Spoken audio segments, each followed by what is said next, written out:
Hey everyone, Diabetes the Second here. If you followed me for any length of time here on YouTube or Twitch, you'd know that the vast majority of my gameplay involves randomizers, specifically for Dragon Warrior on the NES, and a few others. Pokemon games are definitely not my forte. That said, I did enjoy playing the first few gens with my sister when we were little, and I watch a lot of Pokemon content from Madrybed and Picaspri, as well as Scott's thoughts. Scott was organizing a solo challenge race with his community, and I thought it would be a fun chance to try it out and contribute, even if only in a minuscule way, to somebody that I've seen grow on YouTube for the past 5+ years. So the challenge is pretty simple. Complete Pokemon Yellow using only Mew. There are a few basic rules. All gameplay must be done at 4 times game speed. Only Mew may be used in battle, but other Pokemon can be in the party as HM users. No items in battle, with the exception of Pokeballs and the Pokedoll for the Marowak skip in Pokemon Tower. No glitches, no RNG manipulation. So just how difficult is this going to be? Well, Mew has the second highest base stat total in the game, behind only Mewtwo in Gen 1, with 100 HP, attack, defense, special, and speed.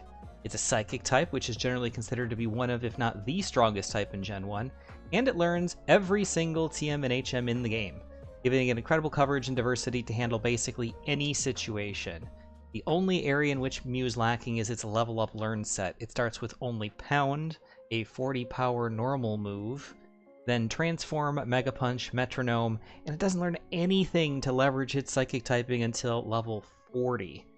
That'll make Brock require a little bit of thinking. So a couple things here at the outset. I named both myself and Mew here, lowercase d. I always name the hero D in Dragon Warrior for the optimal strength HP stat build, so maybe it'll also be a good choice for Mew.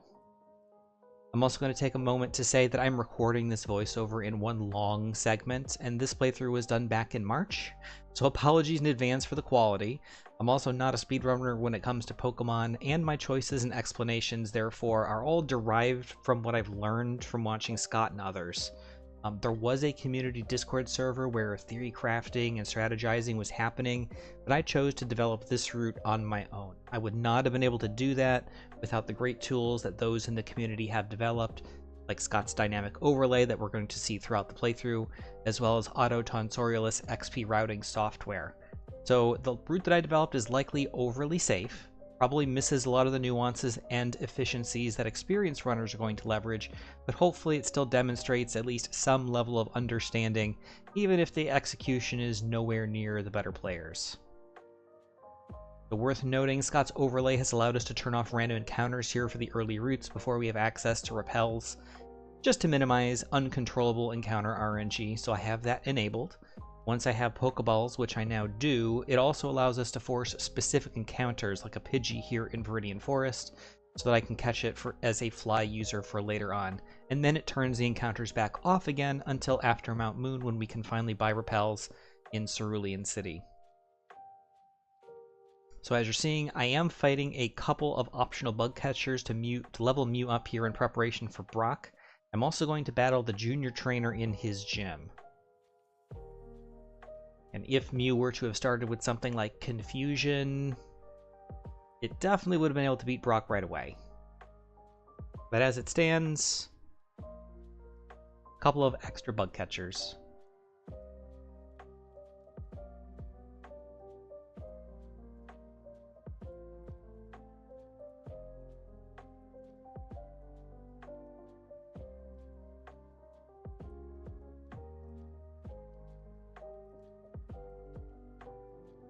So as I fight the required bug catcher here on the way out of Viridian Forest, I targeted level 12 here, which I will get after I finish this battle and then the junior trainer, because I wanted to be able to do enough damage to Brock's Pokemon while not taking too much in return. Any lower of a level and I just take too much while doing too little. The problem is, with only Pound to do damage, the Rock and Ground types take very little damage. Geodude is going to take about 9 turns to get by at level 12, but at the same time, it's going to be doing so little to Mew that I should be able to advance with a decent bit of health left. The problem is Onix. Even leveling up to level 13, my damage is pathetic. 1 to 2 damage per turn, except for crits. And I also don't have a way to burn turns when Onyx uses Bide. Note that it has Bide on this moveset. And the only thing I have access to is Pound and Transform. But that is the other option at my disposal. I will have to time it right, as I'm going to do here in a moment. But by transforming into Onyx, I can begin to leverage Screech to lower Onyx's defense, and avoid hitting into Bide, and then I can use Tackle and Bind to take down Onyx. I can't transform right away because transformed Pokemon only get 5 power points for each move, and I wouldn't have enough actual attacking moves to defeat Onyx without having to resort to Struggle. Honestly, I might be able to do that anyway, but regardless, I never tested it. In the end, I take Onyx down with 1 hit point remaining to claim the Boulder Badge. So I thought this is really fun. Mew's the only Pokemon that really gets to leverage the transform strategy. Ditto's the only other Pokemon that learns the move in Gen 1, but since that's its only move, it just has to transform into Geodude, use Tackle 5 times, and then struggle anyway. So it doesn't seem all that interesting, but this is a really cool way to get past the first gym leader. Fortunately, though, I won't have to resort to anything weird, wonky, and quirky like that moving forward, for better or for worse. So ahead here on Route 3, I'm only going to be battling the required trainers. I will have to double back off the route to reset the Lassus position, who I'm going to fight here in just a moment. That will reset her position so that I can sneak by without having to do any additional battles.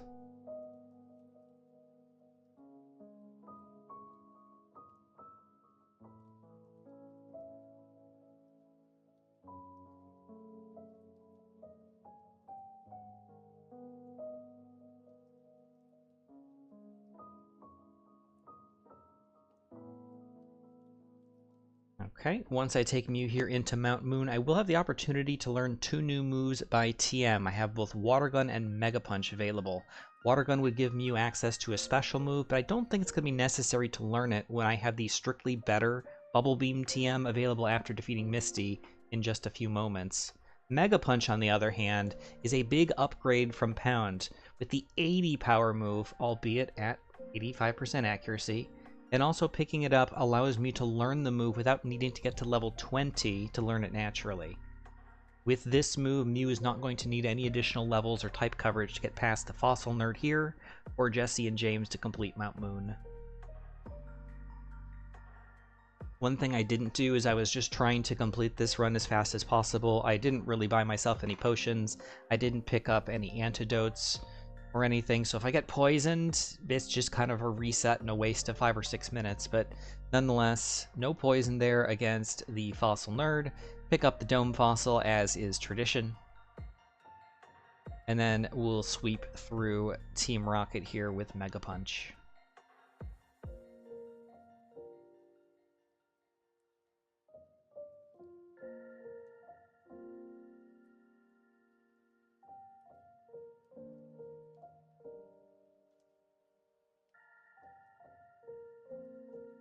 We'll stay at the Pokemon Center here, make sure I'm all topped up. Also, I will set this as my return point, if you will.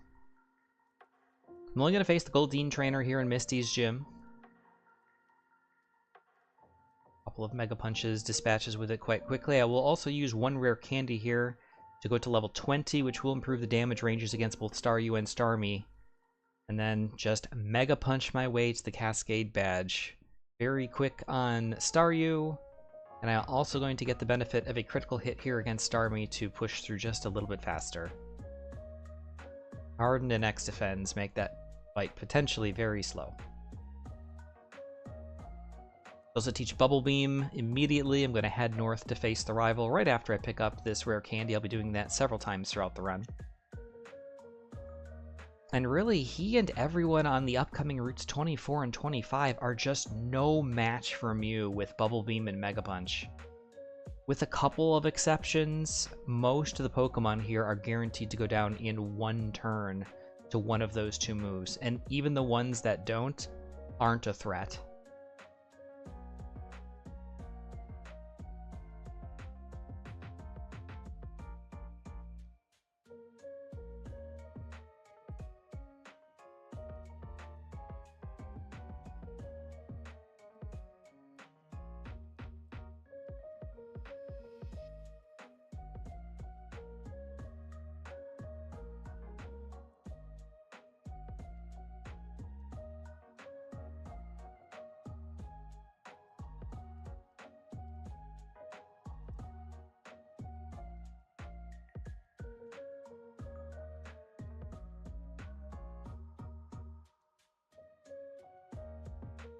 It is worth noting as well that I do have to pay at least some attention to move choice here because of the density of the required trainers here on Nugget Bridge and then on the upcoming route. Especially so that I don't run out of bubble beams. There are a few trainers with rock and ground types that would be absolutely miserable to try to use Pound or Mega Punch to get through. So I want to make sure that I have enough bubble beams in order to get through those.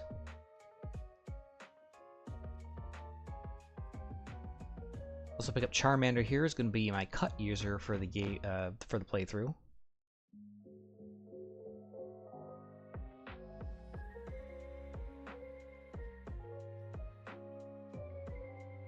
Another thing I'm going to do is pick up a lot of PP restoring items. My goal is to stay in the Pokemon Center the fewest times possible. It just takes unnecessary time to do that, especially when I don't really need it for healing purposes. So I pick up the elixir there just past the hiker. And again, here's another hiker that I wanted to make sure that I had enough bubble beams for, which I will.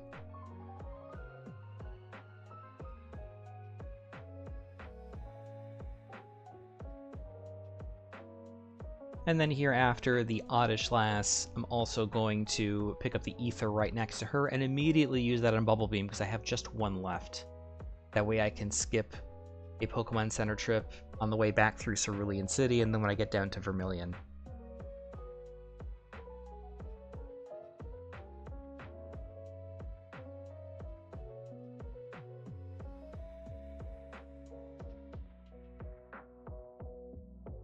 Alright, I've secured the boarding pass for the SS Anne from Bill.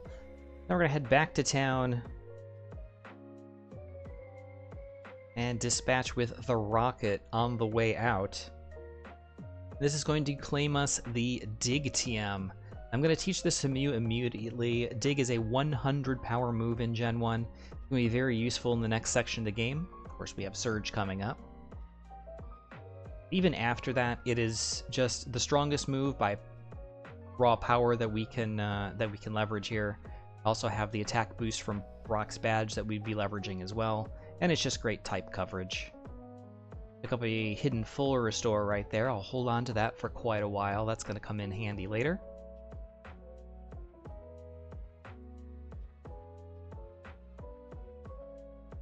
So heading into Vermilion City here, the two junior trainers are really just a speed bump. There's nothing that they can do.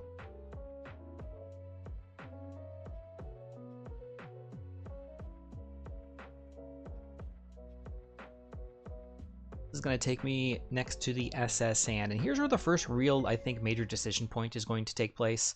We have a couple of TMs in here that we can pick up and a rare candy. Certainly Mew's not going to need rest, but I do have access to both the TM for Body Slam and a rare candy, which I am going to pick up here, finding the optional Gentleman.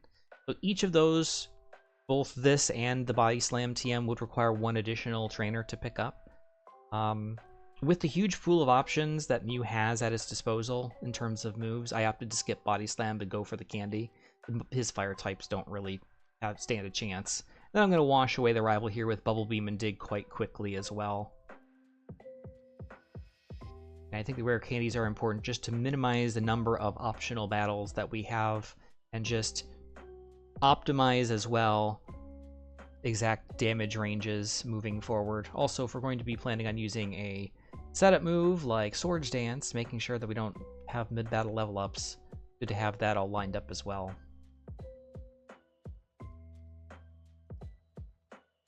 Alright, the SS Anne departs. I have the Cut HM now. We're going to teach that to Charmander here in just a moment.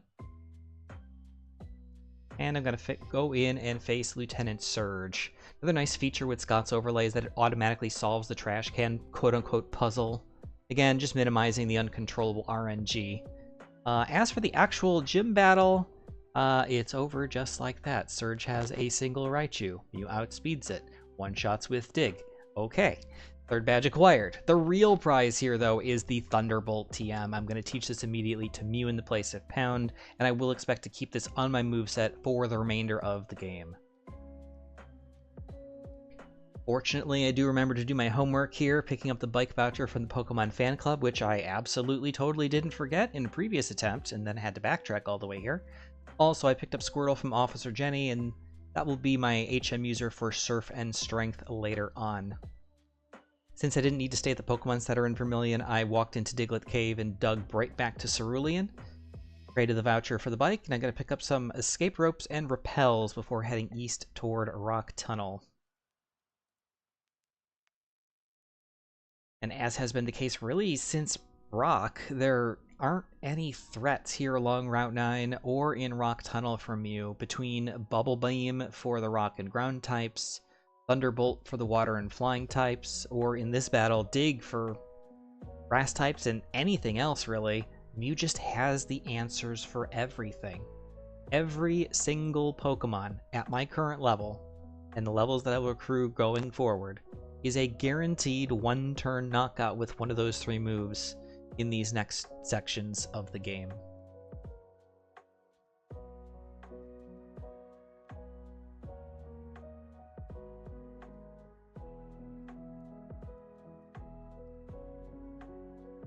I did not pick up the HM for Flash. I will have to navigate through the darkness here, and frankly, navigating the darkness without getting lost or bumping into any of the extra trainers here is kind of the only challenge. Good thing I have a lot of practice doing dark navigation of the various caves in Charlotte Castle and Dragon Warrior to help me out here. A little different. We've been using Permatorch for quite a while, but still. So again, just seeing that type diversity, or move type diversity coming in clutch. Bubble Beam for Cubone, Thunderbolt for the Slowpokes, Dig here for the grass types. We'll have Bubble Beam again for the mandatory self-destructing Hiker.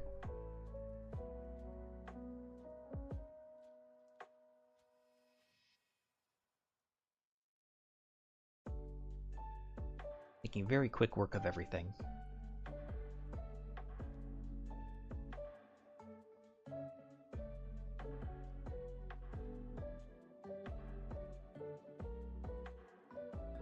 Make sure not to mash A through that battle. Don't want to teach Metronome over anything.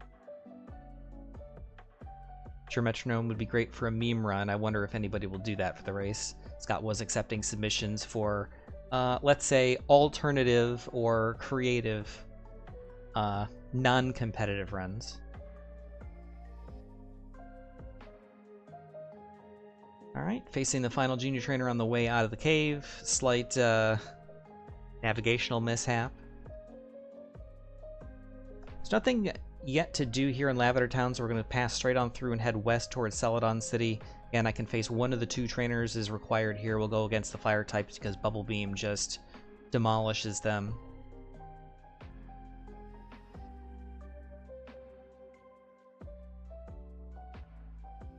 And there are some optional items to pick up here that I'm not going to. I don't need the money or anything like that. And we'll head into Celadon City. So here it's going to be time to do some shopping to prepare for not only the next section of the game, but really for the end game as well. We're only 17 minutes in, but we are well on our way in this one. Taking a look at what I pick up here. So we picked up some super repels. I pick up a Polka Doll.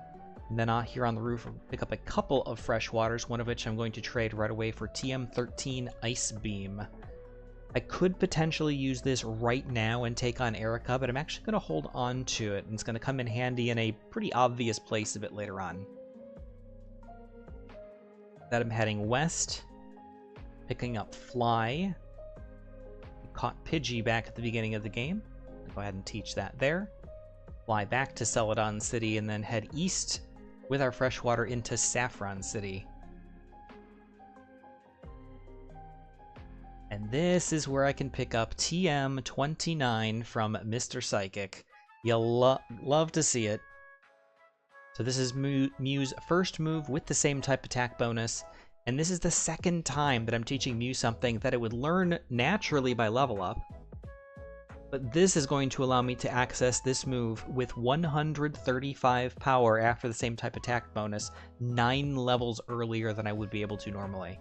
So Psychic replaces Mega Punch. It certainly outlived its usefulness at this point. And we're heading into Lavender Town for the rival battle. Again, just demonstrating how Mew's move diversity just prevents anything from standing in its way.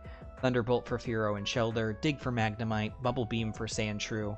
Although Psychic actually has a higher effective power. And then Psychic for Eevee, although I mismenued Thunderbolts in there, but it's fine.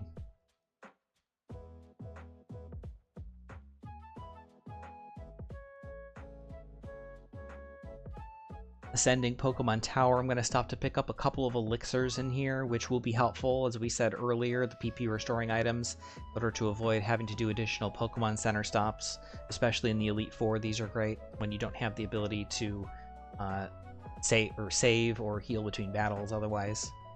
And I also could go full-on ghost busting here with all these optional channelers, or even just the other Pokemon, but who doesn't need the levels, even though I have Psychic?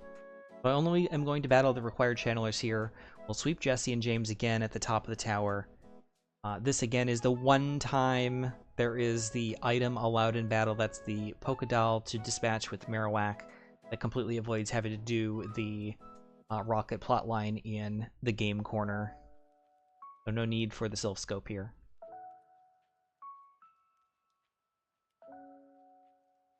Psychic and Dig, perfect for the poison types.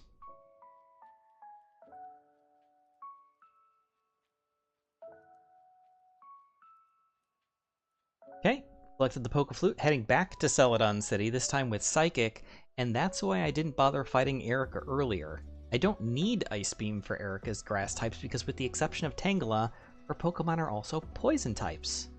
So Tangela is going to have one turn to attack, because it is quite bulky, but it has nothing that can derail Mew, while Weepinbell and Gloom, on the other hand, as poison types, are going to crumble immediately to Psychic.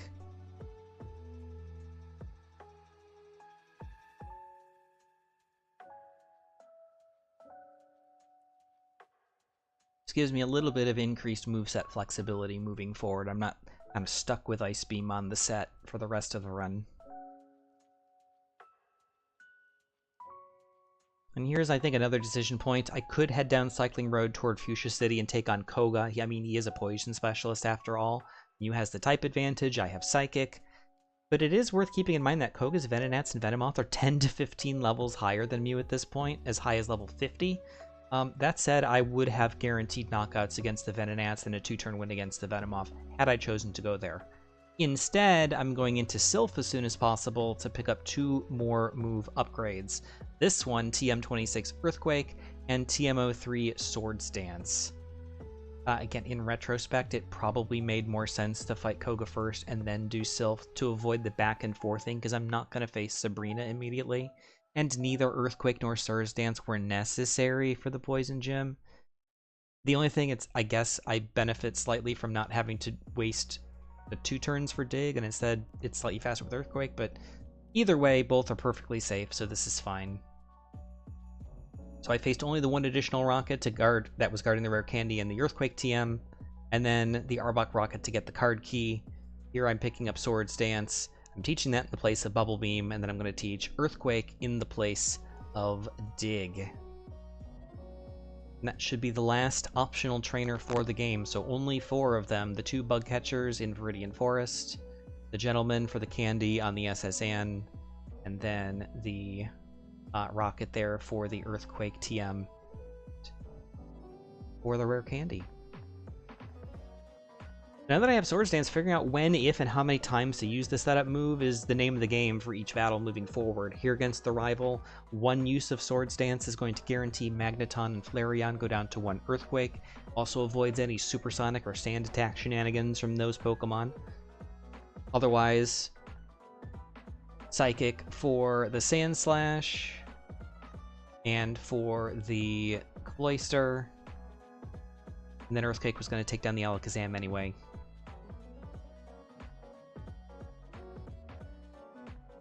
Unsurprisingly here again with Psychic and Earthquake, Jesse and James have no shot. Against Giovanni here, a 1 Swords Dance would have made this entire team an Earthquake sweep. I guess I didn't plan for this battle, so a random combination of Psychic and Earthquake, I suppose, will do just as well. A win is a win. Not the most efficient, but it gets the job done.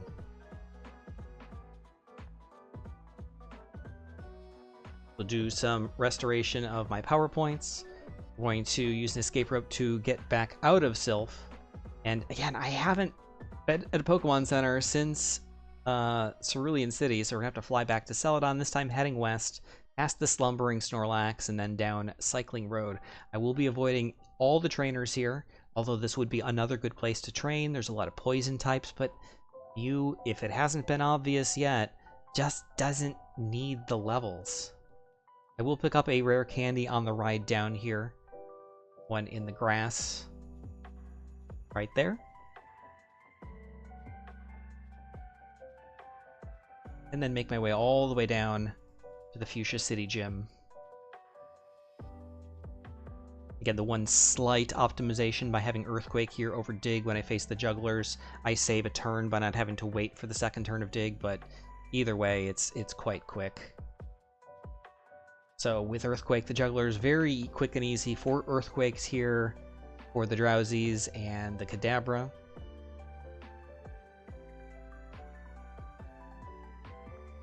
And then 1 Swords Dance plus 2 Earthquakes here for the second one. Otherwise I would need 2 Earthquakes against the Hypno.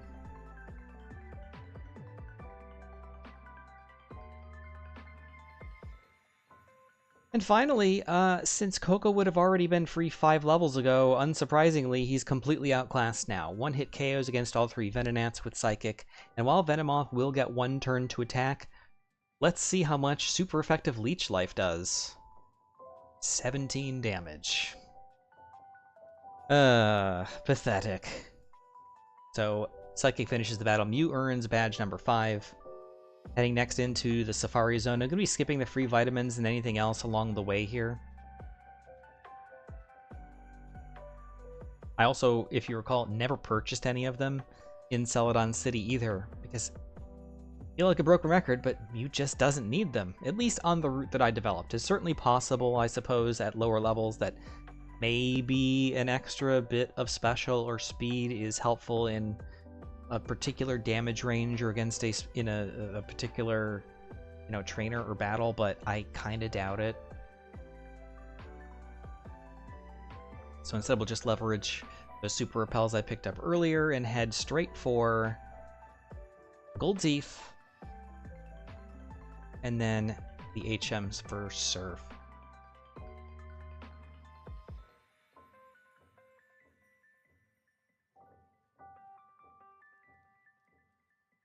Another escape rope back up. Probably could have stayed at the Celadon Pokemon Center just to reestablish that one, because I ended up flying there and back and forth a lot, but nonetheless. Trade the Gold Teeth for HM4 Surf. Sorry, Strength rather. We're going to teach both Strength and Surf to Squirtle, and then use Strength to move the boulder out of here to pick up yet another rare candy.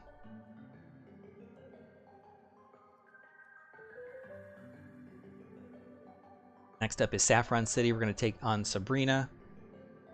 Fairly straightforward here. Earthquake spam for the most part. Earthquake, the Abra. We don't want to get hit by Flash.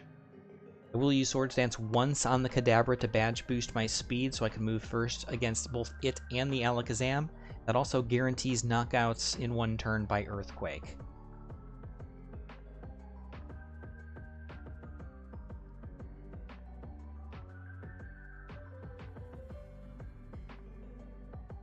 Another escape rope. Back to Cerulean, my favorite town, apparently. And now it's a palette where we're going to head to Cinnabar Island and the Fire Gym. I'm going to use 4 of my 6 rare candies here. It'll bring Mew to level 45. If I had stayed at level 41 with 1 setup of Swords Dance, Mew would only have a 30% chance of taking out Arcanine with 1 Earthquake, which would open it up to defeat if Ninetales were to have gotten a crit while I was setting up, or if I missed the range on the Arcanine, or if I were to have gone for a second Swords Dance on the Ninetales. But at level 45, 1 Swords Dance is enough to sweep his team, so much safer at 45. In the Cinnabar Mansion here, I'm going to pick up 2 additional rare candies, as well as the secret key. Technically, there is the possibility of a level 46 Raticate appearing here, so I could have used the rare candies to completely avoid that as a possibility with Repel, but I opted not to, and I do not see that elusive level 46 Raticate. And that's the type of thing that I probably should have planned around a little bit more. Some inventory and bag management, accidental extra repel used. There's the secret key in the second rare candy. Last escape rope to get back out and head into the fire gem. Once more Earthquake would make the trainers in here very quick and easy to dispatch for experience and levels, but instead we're going to 100% the quiz questions. Tombstoner is not TM28 or whatever. And on to face Blaine. As I said, one Swords Dance here against the Ninetales is going to be enough to wipe out the rest of his team.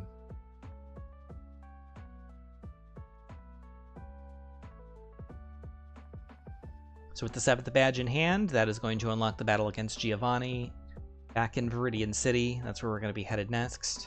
And with the tools that Mew has to work with, the only real loss condition here is Sand Attack nonsense by Dugtrio. I guess maybe if it crits twice with Earthquake while I'm setting up, that might do it instead, but that would only be a range. We'll have to see what Giovanni cooks up for us. Quickest way to get to him is fight the 2 trainers on the right side of the gym here. We'll have to exit, as we did on Route 3 earlier in the game, to reposition this black belt out of the way.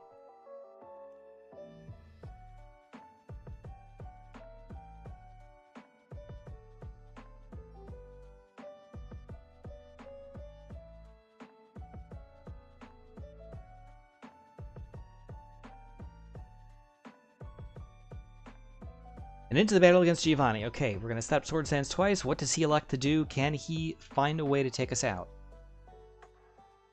No, he can't. Guard Spec and Fisher, which can't hit Mew because I outspeed Dugtrio by 2. Brilliant strategy. +4 attack is going to give Mew guaranteed 1-turn knockouts and everything, barring crits with Earthquake. I did choose Psychic a couple times because reasons, I don't know. They were just mistakes. Nonetheless, Giovanni's defeated. Final badge is now in hand, and we're going to exit the gym in style.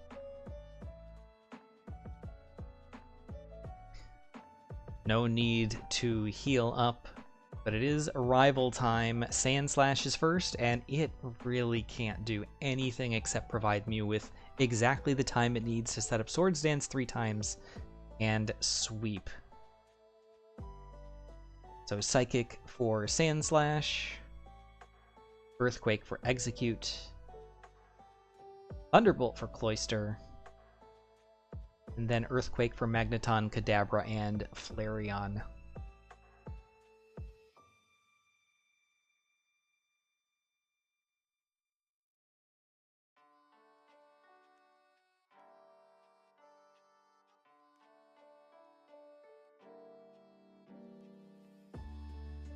So entering Victory Road here, I plan to not battle any additional trainers. I'm also going to skip the rare candy near the entrance of Victory Road here as well. I have 4 candies remaining in my bag, and I'm going to use those immediately after entering, mostly just so I don't forget to use them later. And that'll bring Mew up to level 53 in anticipation of the Elite Four. And level 53, really, as I'm doing the boulder puzzle here, is kind of perfect for a medium slow growth rate Pokemon. There's a level range where this all lines up, but 53 is one of them. Mew is going to level up after defeating Lorelei's, Bruno's, and Agatha's final Pokemon, after Lance's Aerodactyl, and then after the champion's Executor. So when you're using a setup move, any badge boosting that you're doing resets when you level up mid-battle, and we are avoiding that on the first 3 trainers in the Elite Four, which is great. And against Lance's Aerodactyl is a perfect time for it to come into place as well, because we don't need it for the Dragonite. The champion is a bit of a different story, and we'll talk about that when we get to it, but that's why I really love this route. It's so satisfying that the numbers line up so perfectly.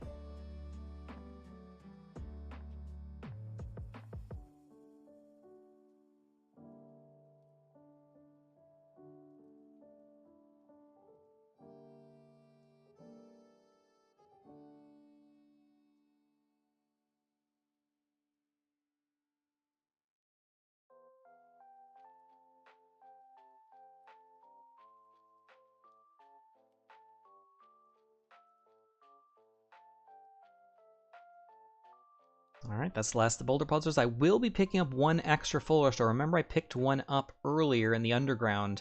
This is the second one, and that is going to allow me to skip purchasing anything here at the Indigo Plateau. I can head straight into the Elite Four. Time save. Here we go. First, Ice Trainer Lorelei. My plan was to set up Swords Dance 3 times against the Dugong and then sweep, but I actually end up with a speed drop against Aurora Beam, and that third badge boost is what Mew needed for its special to one-shot Thunderbolt on Slowbro. What I didn't account for is that it actually also made Mew slower than Jinx, which opened me up to getting frozen by Ice Punch or put to sleep with Lovely Kiss, and I definitely should have used Swords Dance again against Slowbro to regain the speed advantage. I didn't, but fortunately Ice Punch didn't freeze, and I got through. Next is Fighting Trainer Bruno, and he's a meme for a reason. Swords Dance not even needed here. His entire team is a one-shot sweep with Psychic. Neat.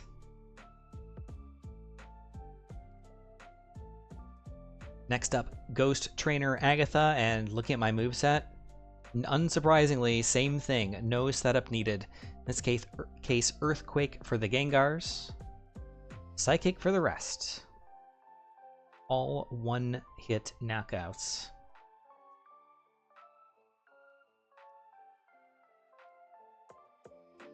Next up is going to be Dragon Trainer Lance, and at last that TM13 Ice Beam that I picked up in the Celadon department store is going to make its appearance. I will teach it in the place of Psychic because the stab move, as amazing it has been throughout the run, it just doesn't have much utility against Lance and the champion. One Swords Dance against the Gyarados here at the outset of the fight. Going to allow me to outspeed the Aerodactyl and give it me an 85% chance to one-shot it with either Ice Beam or Thunderbolt. The Thunderbolt against the Gyarados, Ice Beam for the Dragons. There's the Ice Beam against the Aerodactyl. I do get the damage range, and even though the badge boost reset here, Ice Beam does exactly enough damage to the Ace Dragonite to guarantee the knockout. Again, just beautiful how that lines up. Finally here, the Pokemon Champion, and this is unquestionably the battle in which the most things can go wrong. We'll talk about those in a minute, but fingers crossed, here we go. Swords Dance twice against the Sand Slash, while its Earthquake hits twice. Fortunately, neither of those are crits. Mew's down to half health. Earthquake is going to wipe out Alakazam. Ice Beam two-shots the Executor, but it does set up Leech Seed as I expected. Mew levels up. I lose the badge boost here, so my special is down. Earthquake is still enough for the Magneton. Thunderbolt takes Cloyster to the brink, causes paralysis, but Cloyster retaliates with Clamp and Leech Seed combos, but the further turns are eaten up by paralysis. Thunderbolt knocks out Cloyster. Flareon's quick attack is not enough. Mew uses Earthquake, knocks out the champion's final Pokemon, secures the victory. Absolutely wonderful. There are so many things, as I said, that could have gone wrong there. Sand Slash, if it were to have crit Earthquake, that could have ensured that I lost a chip damage later on in the battle. It didn't. Executor can establish Leech Seed, and it did. And since the badge boost reset, not being able to one-hit Cloyster, that opened it up to the Clamp Leech Seed combo, or potentially getting frozen by Ice Beam. I did get hit by Clamp, but fortunately the paralysis kicked in and I only got hit by that once. I think I could have probably survived a second or potentially even a third, assuming Flareon does not go for quick attack at the end. But man, somehow Mew just managed to get through it all. And I clocked in with a time about 37 minutes, and I think I hit the button a little bit late there, probably somewhere around 37:15 or so, at level 58, and an in-game time of 2 hours, 27 minutes. There is also a little bit of variability here with the timing. This was based on real time, but this was recorded as an input replay file, so it's a little confusing, but that is what's got required for submission to the race. So something around that 37:15, 37:20 mark. And I have to say, This was a lot of fun. As a player primarily of randomizers, where the blind nature of the run is really the core of the challenge, the ability to have all the data in front of you to craft what you think is the perfect way to win is a really cool concept. We do it on a rare occasion in Dragon Warrior when we do our vanilla super speed runs, but we've done like 5 of those in the last 6 or 7 years, so it's pretty uncommon compared to the typical randomizer race. My personal goal coming in here was to finish under 40 minutes, and I was definitely able to achieve that. I know that my result is going to be nowhere near the top of the leaderboard in this one, but if I manage to make it past Brock, I guess, while still being in the conversation, that would probably be a victory. So I will be very interested to see exactly what creative solutions the top players came up with, and how many risks really they were willing to take in pushing Mew to the fastest possible result. Now, are we going to see Body Slam? Will we see Fire Blast? We passed Blizzard in the Cinnabar Mansion. Thunder? That one's kind of out of the way, but maybe, because the Cloister is so notorious. I finished at level 58. What about 57? Or 56, or even 55 if they skip some rare candies and skip some of those optional battles. I'm also going to be very eager to see just how much better they execute in-game. I did have 900 bonks after all. Gotta love the bonk counter. But thanks again so much to Scott for organizing this race, and for just being a facilitator, bringing the community together to collaborate, not only in this race, but all the resources and tools that are available for casual and competitive players alike. I certainly would not have been able to easily, jump into this and put a route together and play through without those tools. If you don't follow Scott's Thoughts on YouTube, if you like Pokemon content, especially focusing on the earlier gens like 1 through 4, if you're like me and you appreciate a lot of data and analysis, I would really strongly encourage you to check him out. Wonderful videos, uploads a lot of analysis, a lot of very thoughtful coverage, and just really fun to see grow over the past several years. Also look out for his full coverage Mew race video. Fingers crossed will make an appearance somewhere. That should also be debuting today on his channel. But overall, thanks everybody for watching. I really wouldn't expect any more Pokemon stuff from me unless another race or something like this comes up. Instead, we'll be back with more adventures from the randomized world of Alefgard in Dragon Warrior Randomizer.